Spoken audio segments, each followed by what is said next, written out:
السلام عليكم ورحمة الله. نتمنى من الله تكونوا بخير وعلى خير. في هذا الفيديو كانت غادي تكون الرسالة الثانية بالنسبة للشابات المقبلات على الزواج، ولكن كما كيقول المثل العربي تهب الرياح بما لا تستهي السفن. داكور. هاد الوقت دابا هادي ديال لي ستاج دو فان دو فورماسيون، فتطلب مني باش نعمل لو سي في. داكور. وبالنسبة للرسالة ديال الشابات إن شاء الله il va faire l'objet ديال la prochaine vidéo. D'accord. Alors, comme je disais tout à l'heure, bien sûr, cette vidéo, je vais vous parler de CV. Puisque, comme je disais encore une fois, que c'est la période des stages de fin de formation.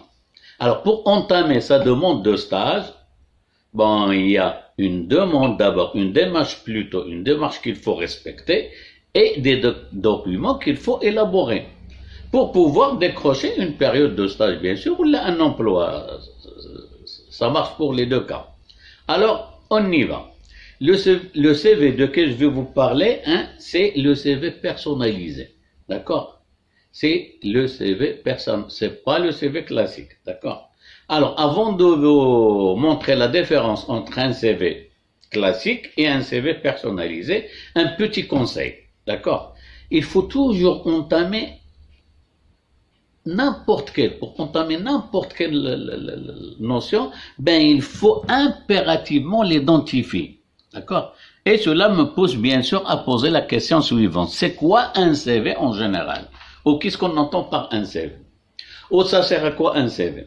Bon, le CV c'est un état de synthèse. Ou encore c'est un document qui reflète brièvement, alors à souligner en rouge brièvement. D'une part, le parcours scolaire, et je dis le parcours scolaire, c'est pour les jeunes diplômés, ou bien les candidats qui sont fraîchement diplômés.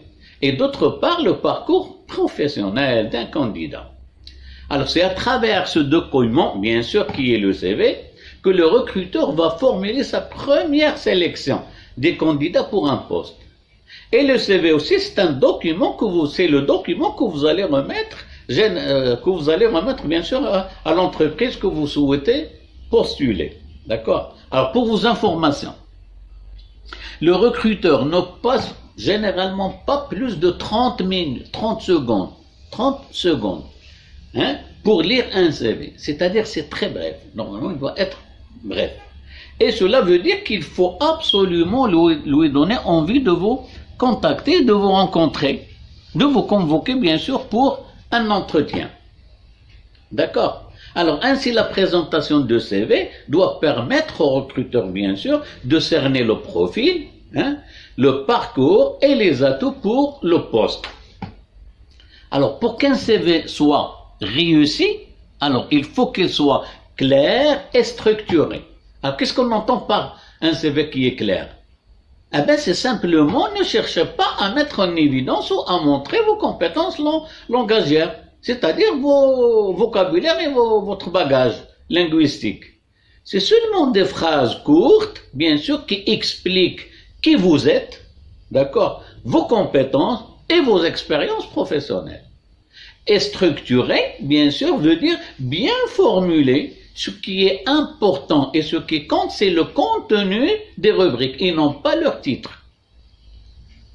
Alors, un CV personnalisé est celui qui vous permet de se démarquer, de sortir de l'eau et de se distinguer des autres candidats, parce que normalement, vous n'êtes pas le seul candidat qui va postuler, bien sûr, pour un poste.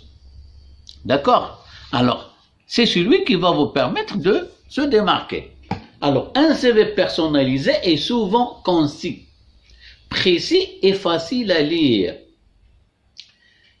Et ne fait qu'une seule page. Et précisément, c'est pour les candidats qui viennent de décrocher leur diplôme. Alors, en résumé, le plus important, c'est qu'il doit être adapté. Le CV doit être adapté, bien sûr, au profil de poste, doit être adapté aux besoins de poste. En résumé, bien sûr, un CV est personnalisé, ou bien un CV est dit personnalisé, lorsqu'il permet, d'accord, de vous conduire à l'entretien. Simplement. Alors, s'il ne vous permet pas d'être convoqué pour un entretien, bon, il est malheureusement un CV classique, un CV normal, qui va être lu par le recruteur et mis de côté. D'accord? Et c'est pas l'escompté, c'est pas ce qu'on souhaite. Alors, qu'est-ce qu'on entend, qu'est-ce qu'on trouve sur un CV personnalisé? Alors, sur un CV personnalisé, on trouve la bannière et les rubriques. Alors, pour la bannière, c'est quoi une bannière? La bannière, c'est une sorte d'enseigne, c'est un espace d'annonce divisé en 3 parties. D'accord? Bon, c'est l'entête de la page. La première partie à gauche, bien sûr, sur laquelle vous allez enregistrer vos informations personnelles, à savoir le nom, le prénom, date de naissance, l'adresse, le téléphone, et l'adresse email. Et ça, c'est très important. Essayez d'adopter ou bien de créer, si vous ne l'avez pas, une adresse email, bien sûr, ou bien une adresse mail professionnelle. Ne mettez pas n'importe quoi, rouge ou tati, arobase. La première lettre de votre prénom, point, et votre nom, bien sûr, @gmail.com. D'accord? L'essentiel, c'est que ce soit un email professionnel. D'accord? Alors, la deuxième, ça, c'est pour la première partie. Alors, pour la deuxième partie, au milieu, et c'est la plus importante, attention, pourquoi la plus importante? Parce que c'est là où vous allez inscrire votre statut. C'est-à-dire votre domaine d'activité. C'est quoi? Vous êtes un comptable, vous êtes un financier, vous êtes une secrétaire ou quoi? Alors, et juste après, parce que lorsqu'on consulte les CV, bien sûr, c'est à travers le statut qu'on va là présélectionner. D'accord? Alors, juste après, vous allez inscrire l'objet. D'accord? Alors, l'objet, c'est quoi? Est-ce qu'il s'agit d'une demande de stage, d'une période de stage plus précisément, ou bien il s'agit d'une recherche d'emploi ou bien d'un poste? D'accord? Alors ça aussi, ça permet au recruteur, bien sûr, d'identifier et de présélectionner votre CV en conséquence. Alors toujours en dessous, bien sûr, de statut et juste après le titre, vous mentionnez une compétence ou bien une qualité, c'est-à-dire un trait de personnalité. D'accord? Alors, une compétence, à titre d'exemple, ça peut être une capacité d'intégration, ça peut être des capacités communicationnelles, comme ça peut être motivation et dynamisme. Alors, pour la qualité, vous pouvez citer à titre d'exemple l'assiduité, et là c'est un grand problème. L'assiduité, c'est un problème qu'on rencontre au niveau professionnel. Alors, ça fait bien sûr de bien, ça va vous permettre d'être démarqué, bien sûr. Alors, je disais l'assiduité, l'esprit d'initiative, le sens d'organisation, elle est très recherchée, très réputée par les recruteurs, la persévérance aussi, sans oublier bien sûr l'esprit solution. Parce que la plupart des cas, les personnes en général, c'est rare d'avoir cet esprit de solution. On insiste toujours sur le problème et on laisse de côté la solution qui est la plus importante. D'accord? Alors, et bien sûr, si vous avez votre permis de conduire, il n'y a pas de souci de le mentionner, mais seulement pour les jeunes diplômés. Parce que c'est une petite valeur ajoutée, ça veut dire que vous l'avez préparé parce que vous n'avez même pas encore entamé votre carrière professionnelle. Et en parallèle, c'est-à-dire quand vous étiez étudiant ou bien vous préparez votre diplôme, vous avez préparé en parallèle votre permis et ça fait plaisir. Mais après le deuxième poste ou autre, c'est-à-dire une année de travail, bon là, vous n'avez pas besoin de le mentionner. D'accord? Alors, la troisième partie de la bannière est réservée à la photo. Et elle est toujours à droite. D'accord? Ça, c'est pour la bannière. Alors, pour les rubriques. Alors, si on exclut la rubrique des informations personnelles qu'on avait mentionnées sur la bannière, il ne reste 4 rubriques. Alors, c'est l'étude et formation, c'est les compétences communicationnelles, les langues et l'informatique, et bien entendu, le dernier, bien sûr, ça va être les centres d'intérêt. Alors, on commence pour les rubriques. Alors, la première rubrique, études et formation. D'accord? Alors, toujours, vous commencez par, bon, l'étude de formation, déjà, j'insiste à chaque fois et l'occasion, j'en profite. C'est pour les jeunes diplômés, ou bien les candidats fraîchement diplômés. Alors, là, vous commencez par la dernière année, c'est-à-dire l'année en cours, 2022, hein, et vous enchaînez par ordre décroissant, 2021, 2020, et ainsi de suite. Alors, la deuxième rubrique, ça va être les compétences professionnelles. Alors là, vous allez commencer par les modules ou unités que vous maîtrisez le mieux. Hein? Cela ne veut pas dire que vous allez ignorer les autres modules. Bien sûr, pas du tout. Alors, bien sûr, tout en tenant compte des conditions de profil de poste. Si vous répondez à une offre, bien sûr.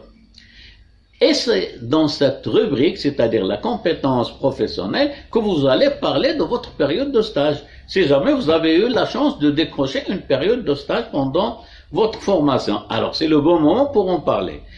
Alors, si c'est le cas, vous devez commencer par la durée, c'est-à-dire combien ça a duré votre période de stage. D'accord? La période. Puis après, chez qui? Vous devez mentionner l'entreprise et sa raison sociale. Les départements, les services et les postes, bien sûr. Et le plus important, les travaux et les tâches que vous allez réaliser pendant le stage. Et bien sûr, en entretien, hein, j'insiste là, en entretien, bon, bien sûr, vous devez parler de ce que vous a apporté. Sinon, c'est le recruteur, il va vous le demander. Hein, vous parlez de ce que vous a apporté la période de stage. Alors, pour la troisième rubrique, bien sûr, c'est les langues et l'informatique. Alors, pour les langues, l'arabe, c'est langue maternelle.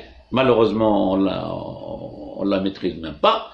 Le français, généralement, c'est usage professionnel, sauf si jamais vous la maîtrisez, bon, tant mieux. L'anglais, l'espagnol, le chinois, le turc, ou autres, bien sûr, notions de base, hein, comme je disais aussi pour le français, si vous maîtrisez une langue, bon, vous la mentionnez, bien sûr. Alors, pour l'informatique, généralement, c'est la bureautique. Et vous n'avez pas besoin de mettre Word, Excel et PowerPoint parce que déjà la bureautique c'est le Word, l'Excel et le PowerPoint. Alors c'est pas la peine de dire, bon, vous mettez généralement usage général. Et bien sûr, si vous maîtrisez un logiciel tel que SAP ou un programme comme C++ ou autre, bon, il n'y a pas de souci de le mentionner, bien sûr. Et enfin, bien sûr, il y a le centre d'intérêt, c'est-à-dire la dernière rubrique. Malheureusement, c'est la rubrique la plus négligée par la plupart des candidats. Pourtant, il peut toujours engendrer une appréciation positive de votre candidature. Hein. Et surtout, s'il permet de mieux vous connaître, d'accord, et mieux vous démarquer, bien sûr. Alors, quels sont les centres d'intérêt qu'on peut traiter sur votre CV, bien sûr? Généralement, toute activité en rapport avec le poste, visée bien sûr au profil de poste.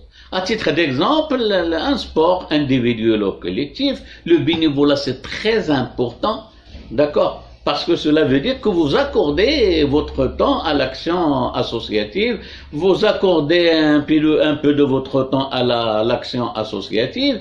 En une seule phrase, hein, en résumé, un CV personnalisé est celui qui vous conduit à l'entretien. Sinon, ah ben, il n'est plus, comme je disais tout à l'heure, c'est un simple CV. Bon, à la prochaine, Inch'Allah, et merci.